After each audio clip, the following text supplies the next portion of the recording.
जय झूलेलाल दोस्तों, मां मुस्कान आहूजा और तव्हांजो स्वागत है मुझे चैनल हुनर मुस्कान का सिंधी ते। जय झूलेलाल। अॼु मां तव्हांखे ॿुधाईंदसि थदड़ी माता जी कथा यानी शीतला माता जी कथा। उनजो भॼन स्तुति कीअं कजे, चुल्ह खे कीअं ठाहिजे, अखड़ियूं कीअं पूॼजनि, मां तव्हांखे सभु हिकु हिकु करे ॿुधाईंदसि।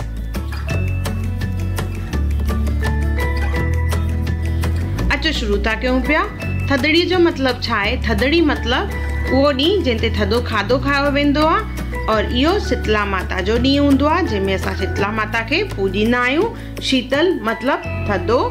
इन ॾींहुं ते असां चुल्ह न ॿारींदा आहियूं, मतलब गैस न ॿारींदा आहियूं और हिकु ॾींहुं पहिरियों ई खाधो ठाहे रखंदा आहियूं जंहिंमें असां लोलो, कोकियूं, तरियल भाॼियूं, ॾही वड़ा, खटो भत, इहे सभु शयूं हिकु ॾींहुं पहिरियों राति जो ठाहे रखंदा आहियूं।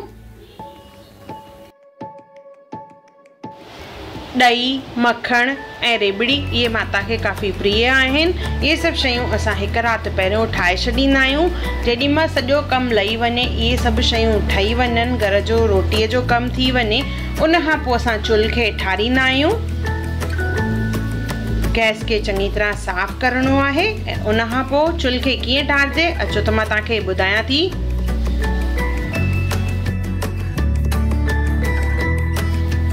लोलो ठाहिण खां पोइ थोरो सो गुड़ जो जेको पाणी बचंदो आहे उन में थोरो कचो खीर मिलाईंदासीं।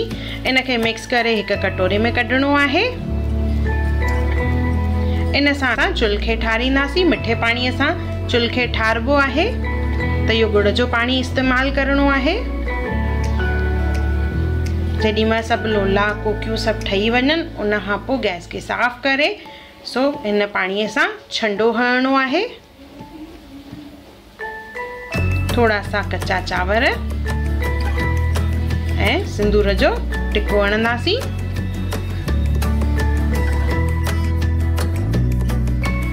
जंहिं तए ते लोला पचाया आहिनि त उहो तओ रखंदासीं असां गैस ते। जेके बासण यूज़ कयासीं, खुरपी, चकलो, वेलण, इहे बि गैस ते रखंदासीं। इन्हनि खे छंडो हणणो आहे। इन्हनि जो इस्तेमालु असांखे न करणो आहे। छंडो हणी करे इन में असां रखंदासीं दिकड़ी लोले वारी, जेका सभिनी खां पहिरियों पचाइबी आहे। जेॾीमहिल लोला पचाइबा आहिनि त सभिनी खां पहिरियों दिकड़ी पचाइबी आहे, जेका चुल्ह ठारण में रखबी आहे। इन जे मथां थोरा सा चांवर विझंदासीं और सिंदूर जो टिको हणंदासीं।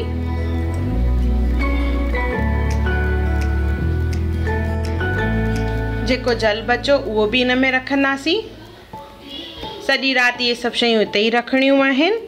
ढके करे रखंदासीं और ॿिए ॾींहुं सुबुह जो इहे सभु शयूं खणंदासीं, सॼी गैस खे साफ़ कंदासीं और इहे सभिनी शयुनि खे असांखे दरिया परवान करणो आहे।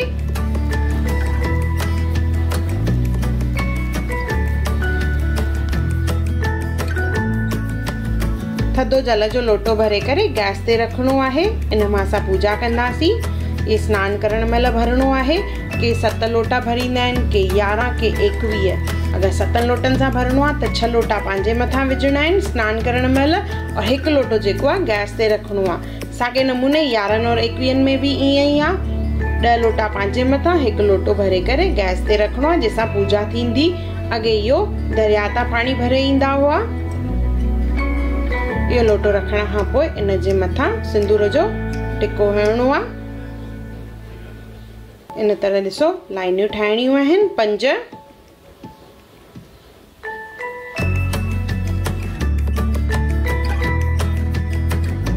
इन खां पोइ अखड़ियुनि जी पूॼा कंदासीं। त जेके असां अखड़ियूं ठाहे रखियूं आहिनि उहे खणंदासीं। उन्हनि ते असां तिलक लॻाईंदासीं। इहो लोले वारो ई अटो आहे जंहिंमां असां लोलो ठाहींदा आहियूं। उन मां इहे नंढियूं अखड़ियूं ठाहिणियूं आहिनि। सभिनी खे तिलक हणणो आहे। इन सां गॾु खणंदासीं असां छोला जेके असां पुसाए रखिया हुआसीं और जल जो लोटो। अचो अखड़ियुनि जी पूॼा शुरू था कयूं पिया। अखड़ियुनि जी पूॼा में 3 अखड़ियूं खणणियूं आहिनि त 3 अखड़ियूं हथ में खणंदासीं। इन सां गॾु 11 छोला खणणा आहिनि। इहे छोला राति जो ई पुसाए रखणा आहिनि।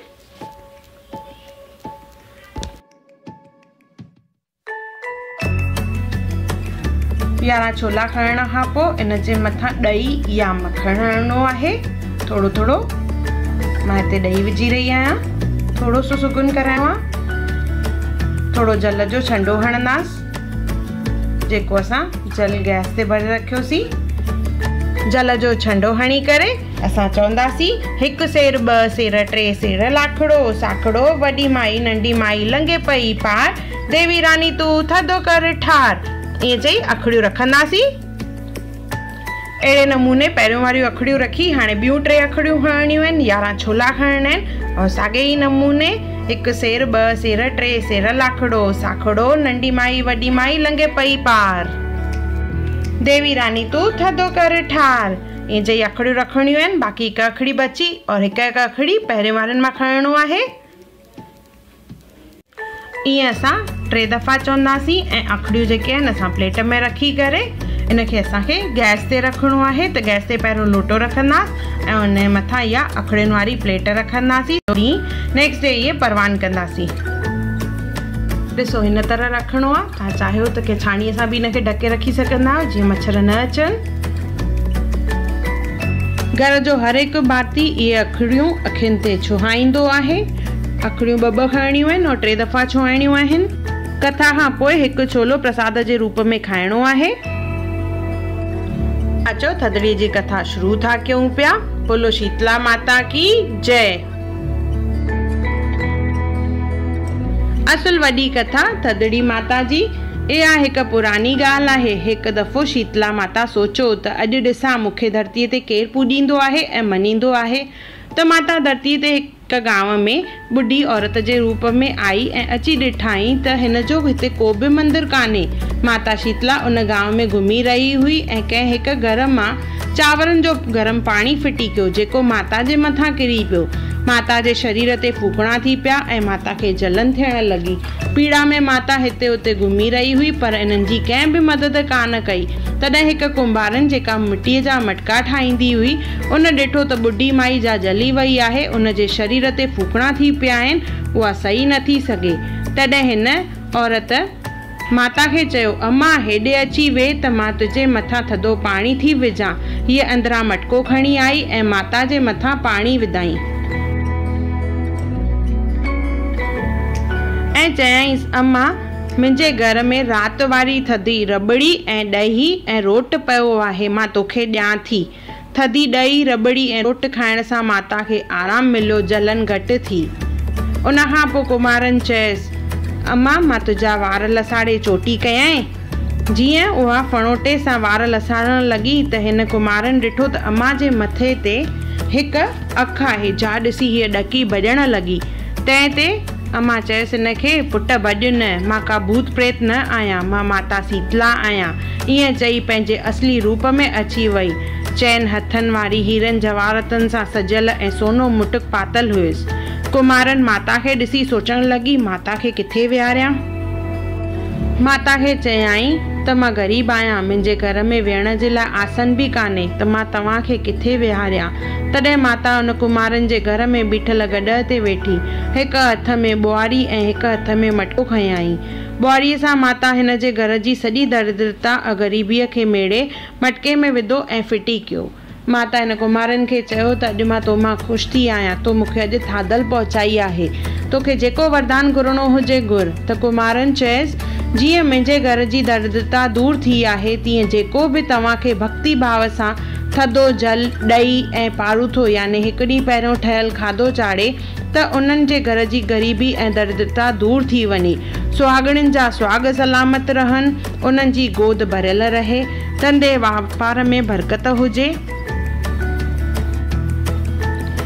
माता इहो ॿुधी चयसि तथास्तु। इन करे जेको बि थधिड़ीअ ॾींहुं शीतला माता जो व्रत रखंदो आहे, कथा ॿुधंदो आहे, माता खे थधो रखियल खाधो चाढ़ींदो आहे त उन्हनि जी सभु मनोकामनाऊं पूरियूं थींदियूं आहिनि। बोलो शीतला माता की जय।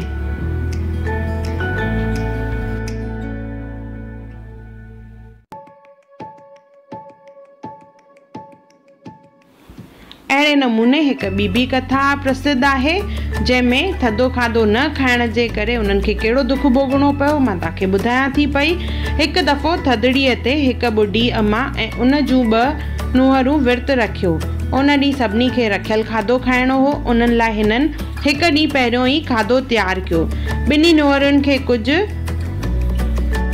महीना पहिरियों ई उन्हनि खे ॿार थिया हुआ। हू सोचे रहियूं हुयूं त इहो थधो खाधो असां खाईंदासीं त इन पारूथे खाधे खाइण सां असांजा ॿार बीमार न थी पवनि। त इन्हनि छा कयो, चोरीअ ई गरम खाधो ठाहे करे और खाधऊं, जंहिंसां शीतला माता नाराज़ थी वई ऐं 2 बालक बीमार थी पिया। ॿिन्ही ॾेराणियुनि खे यादि आयो त असां इहो अपराध कयो आहे। हिननि पंहिंजी ससु सां ॻाल्हि कई। हिननि जी ससु हिननि खे ॿुधायो त इहो माता जे प्रकोप जे करे थियो आहे। हाणे वरी ॿिए साल तां थधिड़ीअ जो विर्तु रखिजो। ॿिए साल वरी हिननि शीतला माता जी पूॼा कई, थधो खाधो ठाहियाऊं, माता खे अर्पण कयाऊं ऐं पाण बि खाधाऊं ऐं माता खां भुल बख़्शायाऊं, जंहिंजे करे माता ख़ुशि थी वई ऐं ॿार ठीक थी विया। बोलो शीतला माता की जय। माता जो भॼन चइबो आहे।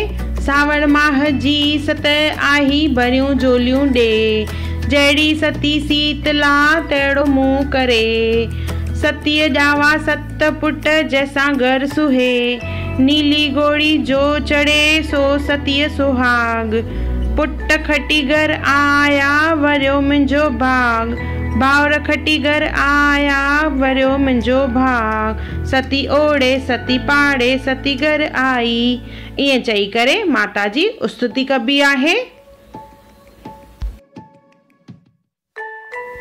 स्तुतिअ में अखियुनि ते अखड़ियूं लॻाए करे चइबो आहे।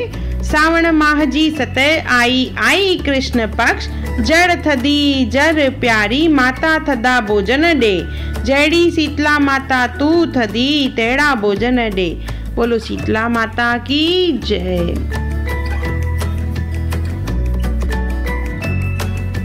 कथा खां पोइ थधो खाधो माता खे अर्पण करणो आहे, न्याणीअ खे ॾियणो आहे। उन खां पोइ पाण खाईंदासीं और घर वारनि खे ॾींदासीं।